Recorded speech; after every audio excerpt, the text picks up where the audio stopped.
Hello everyone and welcome back to the Bantamweight Boxing YouTube channel with me, Michael Waite. And today we're talking about YouTube boxing, in particular the fight that took place last night, which was Anesongib versus Austin McBroom. Gib being a UK fighter and Broom being from America, both with massive followings. Fight took place in LA. About 4 o'clock in the morning UK time. So funny enough, I didn't get up for the fight, but I thought I would watch it this morning, considering there's no other boxing really on, and I thought I'd give it a go. But let's talk about YouTube boxing to start off with. Now, I think a lot of you are going to be thinking, oh, I'm probably going to slag it off, say it's rubbish, all of that. No, I'm absolutely fine with it. I quite enjoy it. I grew up with a lot of these, watching a lot of these YouTube boxers, KSI and stuff like that. Not so much Jake Paul and stuff, but a lot of I knew a few of the Sidemen and stuff like that. So I knew who they were and I was quite invested in it. And plus, I've got respect for anyone who really, puts work into the craft, learns boxing and trains hard, and you can see that with KSI getting proper trainers, doing proper fight camps and stuff like that. So they're not tarnishing the sport in any way. They're really giving it a go and trying to show it some respect it deserves. I know a lot of YouTube, a lot of fight fans in general aren't a big fan of it. I've seen some cards that the YouTubers have put on and they are pretty embarrassing, and I think some of the fighters didn't even get paid for them and stuff like that. But I would consider myself a bit of a hardcore, not a casual, if you will. I'm sad enough to make videos of boxing in my bedroom, so I must like boxing quite a bit, and I've got no problem with it. So anyway, that's my rant about YouTube boxing. On to this particular fight. So let's start off with, I'll give a little bit of a layout of what happened in the fight. And I've seen a few of these YouTuber fights, and I'd probably say this is the best one I've seen in terms of excitement, in terms of technical skill and stuff like that. It was actually a very entertaining fight. Now it was a 6-rounder, which is quite a long fight for amateur boxers, if you will, or whatever. So it was a long fight, and it started off, and I was very impressed with Broom to start off with, the American. Looked very sharp, very slick. I saw him in his last fight. He fought another influencer guy, or whatever, I can't remember his name, and bashed him up. And I remember seeing that and thinking, oh God, this guy's quite technical. He looks quite smooth, very sharp punches, good hand speed, etc. Just looked like, look competent. Some of these YouTubers you see, they just don't look right in the ring. But Austin, I was impressed with in his last fight. So he started off very well. Actually got a knockdown, I believe, in the first round. Lovely combination. I think he threw a right hook, then a left, and just very snappy punches, and caught Gib off guard and dropped him. And then I was even impressed in the rest of that first round. Austin was very composed, knew he'd won that round, didn't throw too much, kept flicking out the jab, and won that first round. So looking at that first round, what I saw was, I think Gib was probably struggling. He's orthodox, Gib, and Broom was a southpaw. And I think definitely the first thing I noticed was, I think Gib was struggling with that a little bit. He was struggling to find his range at seeing Gib. I think Broom got his jab out pretty quickly and was able to land. Nothing major, but that first round for Gib, he was kind of hunting, couldn't really find his range throwing out his jab. But yeah, it was a good first round for Broom, won that, got the knockdown, so he's off to a flying start. The one thing I saw about Gib, which I was very impressive in the first round, was he got knocked down and boom, got straight back up and was ready to go. Didn't seem too phased by it. Carried on his kind of style of, I'm going to hunt this guy down, which was exciting to see. It's an exciting style to have someone like that who's just going to walk the other fighter down. So cool. Second round, go into, again, I thought Broom looked like the better technical fighter. Gib, there was a lot of unnecessary movement, dropping in and out, just couldn't really find his range.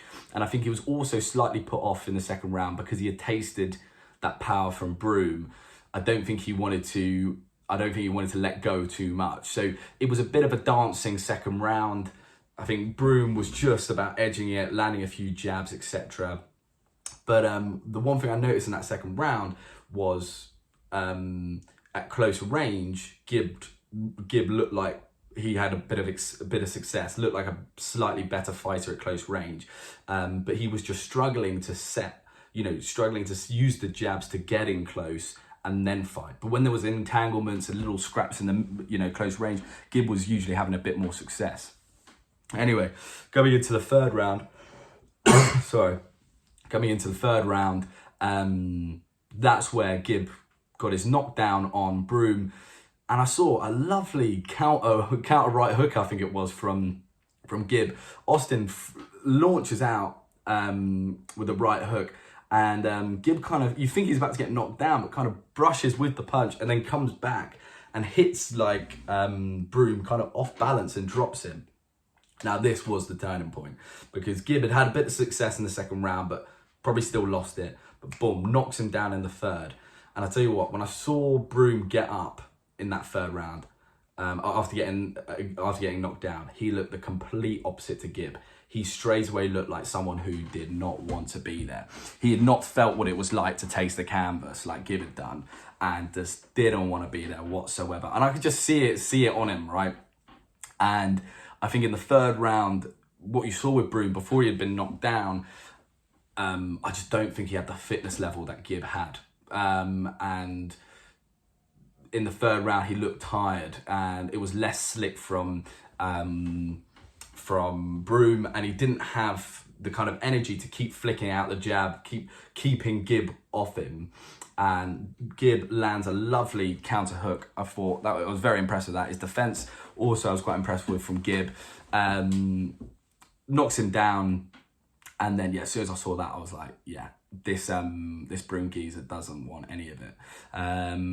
He then gets up, and I can't really remember it all in total. I think Gib knocked him down then in that round and the next one about 4 or so times. Why no one got involved to call it earlier, I don't really know. After the second or third knockdown, Broom was completely shot for energy. His face didn't want to be there, could barely get his hands up. Sorry. Could barely get his hands up in between rounds and stuff like that.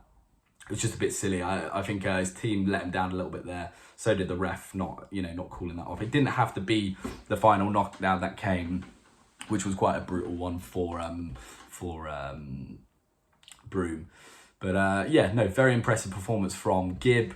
Very happy for him. I've watched a few of his fights. Got badly knocked out by Jake Paul. Then fought again. His last fight, he was pretty much robbed from. Again, beat that American TikToker quite clearly, but lost the decision because I think he was out in America. And he was going to struggle to get a decision last night if he didn't knock Broom out. So he made it very clear cut that he was the winner there. And Broom is a good fighter, don't underestimate him. He looked like a good fighter, so very technically gifted. So great performance from Gib. He's got a class style. I like that he comes forward. He's got heart. Like, he's got the things that you can't train. Like, he's got heart, and he's got, well, you can train stamina, but he seems to be a very fit guy, like very athletic. Not so much athletic, but stamina-wise. Like, he wasn't going to be put down and stay down. So, congrats to him. The world's, he's got a lot of options now in the YouTube world. He could try and get a rematch with Jake Paul. I'd still favour Jake Paul in that fight, but I think Gib would give him a lot more trouble than he did in the last one. I don't think he's going to fight KSI, is he? Because I think they're pretty pally.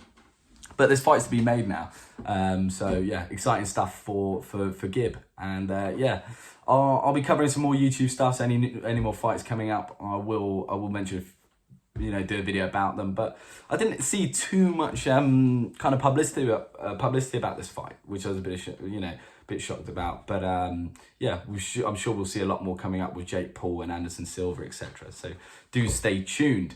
But thank you very much for listening, and goodbye.